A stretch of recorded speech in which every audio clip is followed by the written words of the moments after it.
यीशु और निकोदेमुस। फरीसियों में निकोदेमुस नाम का एक मनुष्य था जो यहूदियों का सरदार था। उसने रात को यीशु के पास आकर उससे कहा, हे रबी, अर्थात हे गुरु, हम जानते हैं तो परमेश्वर की ओर से गुरु होकर आया है, क्योंकि कोई इन चिन्हों को जो तू दिखाता है, यदि परमेश्वर उसके साथ न हो तो नहीं दिखा सकता। यीशु ने उसको उत्तर दिया, मैं तुझसे सच सच कहता हूँ, यदि कोई नए सिरे से न जन्मे तो परमेश्वर का राज्य नहीं देख सकता। निकोदेमुस ने उससे कहा, मनुष्य जब बूढ़ा हो गया तो कैसे जन्म ले सकता है?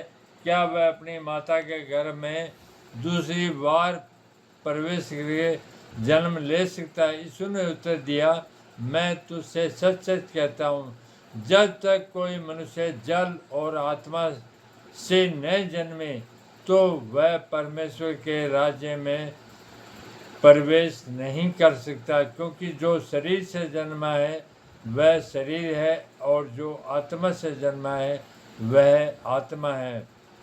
अचम्भा न कर, मैंने तुझसे कहा, तुम नए सिरे से जन्म लेना,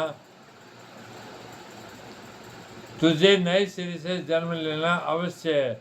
हवा जिधर चाहती है उधर चलती है और तू उसका शब्द सुनता है, परंतु नहीं जानता वह कहाँ से आती और किधर को जाती है। जो कोई आत्मा से जन्मा है वह ऐसा ही है। निकोदेमुस ने उसको उत्तर दिया, ये बातें कैसे हो सकती है? यह सुनकर यीशु ने उससे कहा, तू इजराइलियों का गुरु होकर भी क्या इन बातों को नहीं समझता? मैं तुझसे सच सच कहता हूँ कि हम तो जानते हैं, वह कहते हैं, और जिसे हमने देखा उसकी गवाही देते हैं, और तुम हमारी गवाही ग्रहण नहीं करते। जब मैंने तुझसे पृथ्वी की बातें कही और तुम विश्वास नहीं करते, तो यदि मैं तुमसे सड़क की बातें कहूँ तो फिर कैसे विश्वास करोगे? कोई सड़क पर नहीं चढ़ा, केवल वही जो सड़क से उतरा, अर्थात मनुष्य का पुत्र जो स्वर्ग में है। और जिस रीति से मूसा ने जंगल में सांप को ऊंचे पर चढ़ाया, उसी रीति से अवश्य है कि मनुष्य का पुत्र भी ऊंचे पर चढ़ाया जाए, ताकि जो कोई उस पर विश्वास करे वह अनंत जीवन पाए। क्योंकि परमेश्वर ने जगत से ऐसा प्रेम रखा कि उसने अपना इकलौता पुत्र दे दिया, ताकि जो कोई उस पर विश्वास करे वह नष्ट न हो, परंतु अनंत जीवन पाए।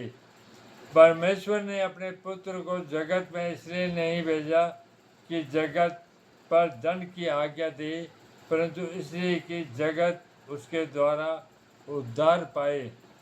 जो उस पर विश्वास करता है उस पर दंड की आज्ञा नहीं होती, परंतु जो उस पर विश्वास नहीं करता वह दोषी ठहर चुका, इसलिए कि उसने परमेश्वर के इकलौते पुत्र के नाम पर विश्वास नहीं किया। और दंड की आज्ञा का कारण यह है कि ज्योति जगत में आई है, और मनुष्य ने अंधकार को ज्योति से अधिक प्रिय जाना, क्योंकि उनके काम बुरे थे।